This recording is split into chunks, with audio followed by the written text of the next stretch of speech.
طيب إحنا هنبتدي نحل بإذن الله سبحانه وتعالى. مبدئيًا عايزين نعرف أي مشكلة في الدنيا سببها 4 أسباب ما لهمش خامس أبدًا، إلا بقى لو العلماء اكتشفوا حاجة والله أعلى وأعلم، لكن هم 4 أسباب. 1 العصيان والذنوب، ينزل عليك البلاء بيهم لو ربنا بيحبك وعايز يخلّص عليك بفضله ومنته زي ما بيرحم جميع عباده ب3 حاجات، أو ال3 حاجات دُولة ممكن برضه هم بقية الأسباب ممكن من دون العصيان ييجوا. السبب إيه؟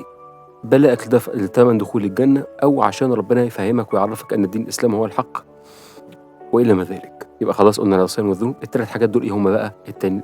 الأخرى المرض، أي نوع بأي نوع بقى، جسدي أو نفسي، وصولا للعجز التام. البشر وأذيتهم وتحكمهم فيك لو أنت فقير أو كذا أو كذا، وصولا بقى بدون دخول في ديتيلز كتيرة. وطبعا لو أنت رميت نفسك عليهم أو هم اتحكموا فيك لضعف أو مرض أو عدم فهم أو وعي، أو أنت اللي رحت احتكيت بيهم، يعني مولد كبير قوي كده طول حياتك في الشغل بقى في الدراسة وكده. أو حتى الأهل والأب والأم لو بيعنفوك وبيتحكموا فيك بأسلوب قذر إلى نوعيات كتيرة جدا، أو شريك علاقة عاطفية إلى ذلك.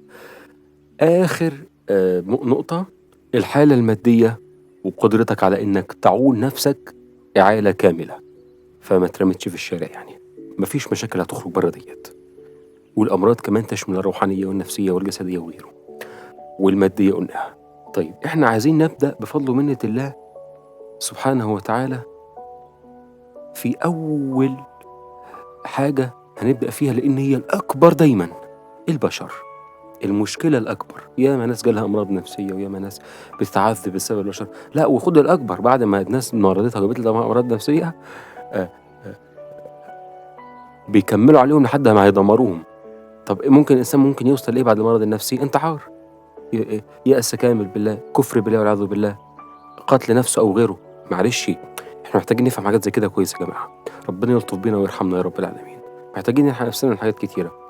وغير كمان المرض النفسي اللي هو الناس بيجيوا ليك ممكن يعيشوك في عذاب دائم، بتحكم دائم انت مش عارف تطلع منه.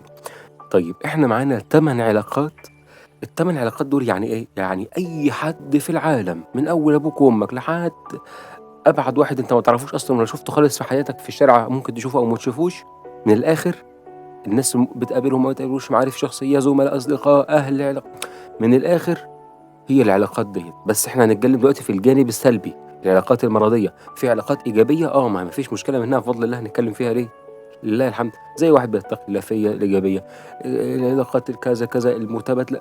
احنا بس دلوقتي هنتكلم في العلاقات المرضيه والسلبيه والمهينه. اي مشكله في العالم انت بتتابعنا دلوقتي لازم هكون فيهم. واي حاجه تعبتك او جابت لك مرض او ارهقتك او انت بتعيش تعب بسببها هيكون حاجه منهم. بس يا ريت ما تأفورش قوي. يعني انت مثلا حاجه مرست عليك منهم، خلاص، مش هي دي السبب الاساسي في مرضي، او مش هي دي السبب الاساسي في اذاي المبين. خلاص، هي مجرد حاجه جت وسط الدنيا. عايزك تقول وتركز بصدق ايه اكتر حاجه مرست عليك، مورست عليك. بسم الله الرحمن الرحيم. نوع العلاقه اول حاجه العلاقه المتحكمه، والعلاقه السميه، والمتطلبه، والمنفصله، المستغله، التنافسيه، اللا عقلانيه، والعنيفه. المتحكمه دي واحد بيسيطر عليك سيطرة زائدة من أحد الطرفين، يعني أنت أو الطرف التاني اللي بيمارس عليك السيطرة الزائدة دي. زي أب أنت ابنه، فاعمل كذا وما تعملش كذا، بس بظلم وعدم تقى الله، بيطلع ضغوطات الحياة عليك. تمام؟ اعمل كذا ما تخرجش، ما تشتغلش، ما تدرس كذا كذا، يرهق أعصابك. طب العلاقة دي طبيعتها إيه؟ إن هي دايما في فرض قرارات عليك، بيتفرض عليك قرارات وبتتهدد تهديد شديد نفسي. طيب هتأثر عليك تعمل فيك إيه؟ هتخلي ثقتك تنزل جدا، خصوصا بقى إنك بتعاني منها ومش قادر تتكلم أو كذا، أو قادر بس لو اتكلمت هتتدمر أو هتترمي في الشارع. إحنا هناخد مثال بسيط، في أمثلة كتيرة. وهتشعر بالدونية، يعني أنت الوحيد اللي محكوم عليك بكده، أو أنت الوحيد في حتة معينة. 2 العلاقة السمية، سلوكيات سلبية مستمرة. زي مثلا أم واخداك في بيتها، بس انت مالكش مكان آخر تعيش فيه مثلا. ففي ايه بقى؟ دايما إهانة شديدة. طب انا عملت ايه؟ لا، هو كده بتطلع برضه ضغوطات الحياة. او ممكن لأي سبب بقى مش قضيتنا خالص، المهم إحنا في إهانة شديدة يوميًا أو في إهانة على طول، تمام؟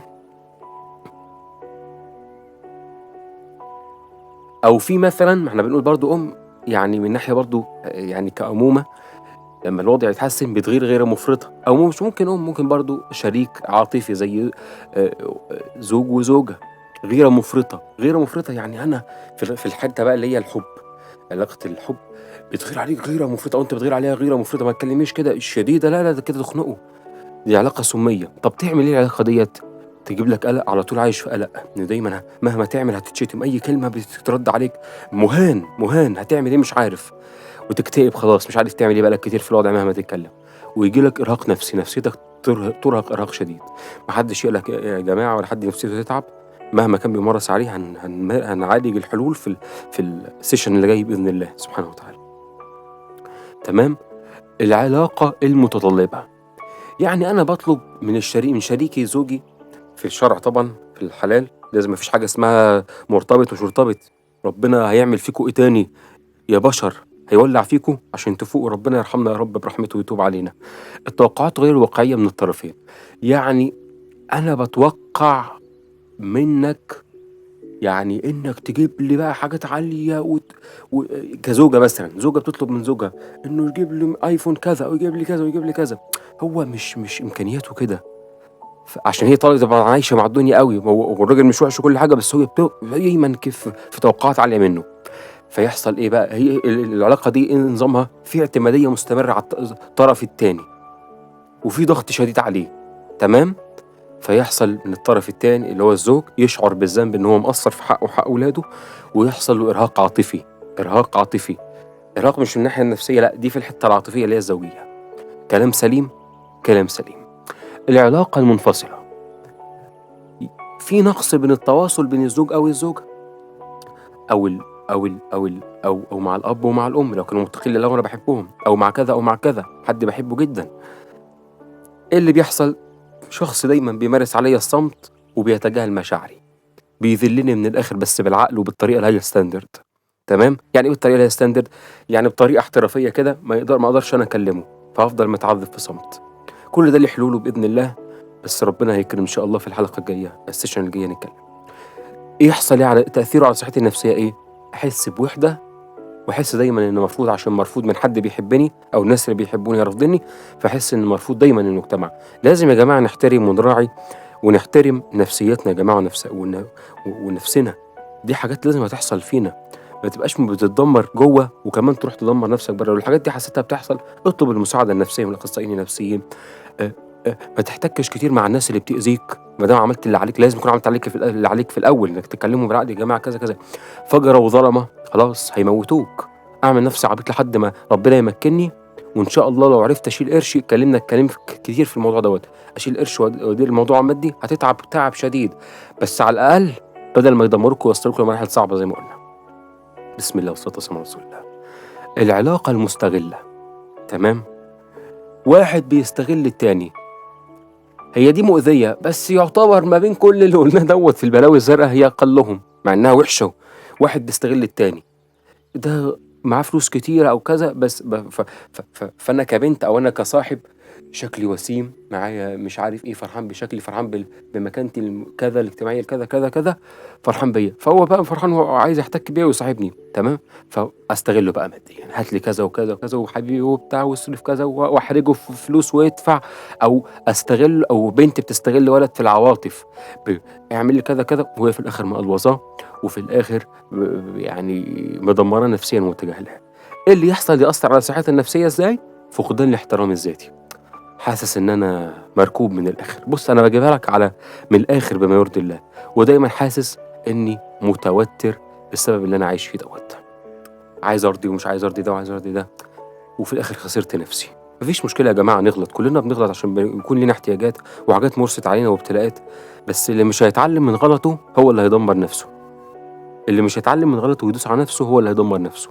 العلاقة التنافسية، إيه موضوعها دوّة؟ منافسة سلبية بين طرفين.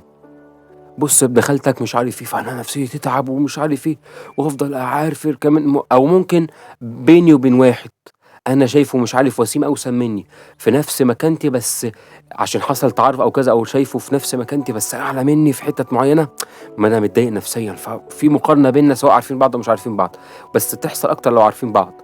دي مقارنة سلبية، مش زوج وزوجة بيتحبوا لا ويتقوا الله في بعض فبيساعدوا بعض، أنت عليت أنا عليت مفيش مشكلة. أخ وأخت، أخ بيحب أخته، أخته بتحب أخها، عادي تعلى أكتر مني.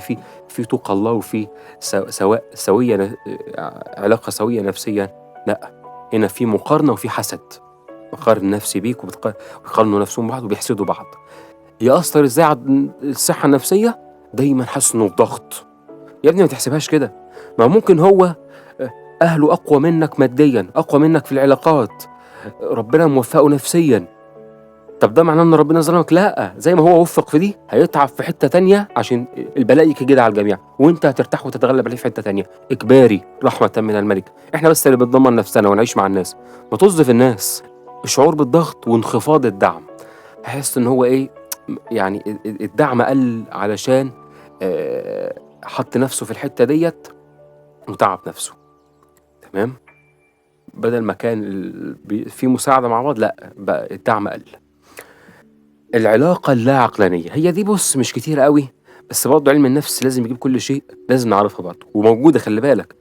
بتوقع من شريكتي جسد معين جبار. لا لا، افهم بس معلش، احنا لازم نتكلم في الواقع. أو هي بتتخيل فيا حاجات جسدية معينة جبار، أو جسد أو كذا أو كذا. بتخيل مثلا عشان أنا شفت الشخص دوت وشايفه مثلا قامة كبيرة، علم كبير كذا، وفي ود كبير مثلا، فأنا بتظن، أو أنا مثلا عشان تعبان أو مريض أو تعبان في الحياة، فبظن إن دوت اللي هينقذني، دوت اللي يحل لي مشاكلي، دوت اللي يرحمني من عذاب الدنيا.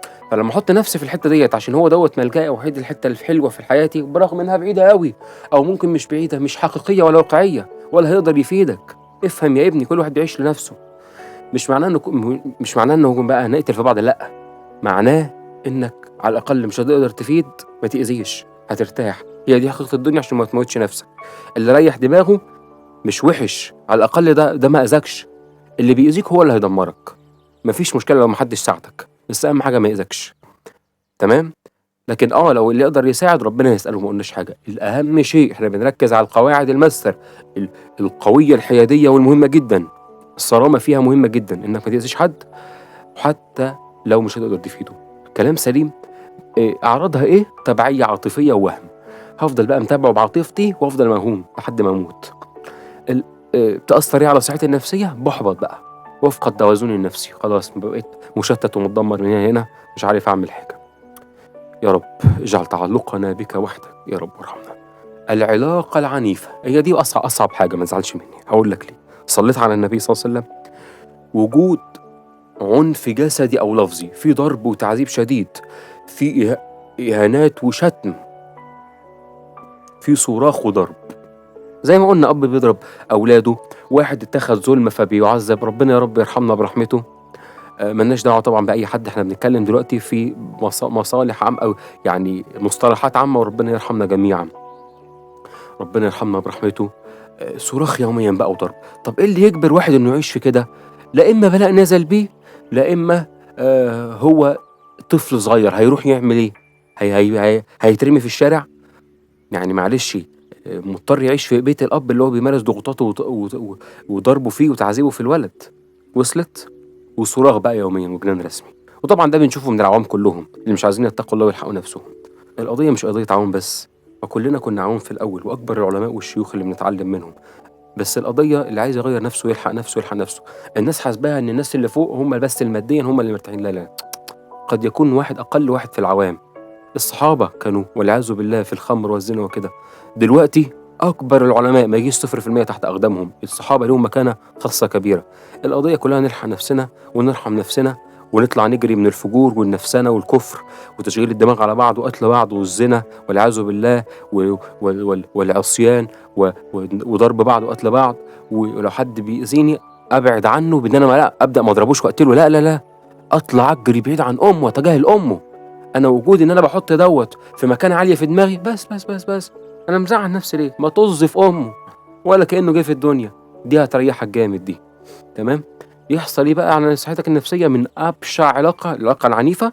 خوف واضطراب ما بعد الصدمة، طول عمرك عايش في خوف لحد بقى يضربك مش عارف إيه، يعني خلاص. أوكي، ربنا يلطف بينا ويرحمنا. تابعوا العلاج في الإبيسود أو الحلقة القادمة بإذن الله وحده.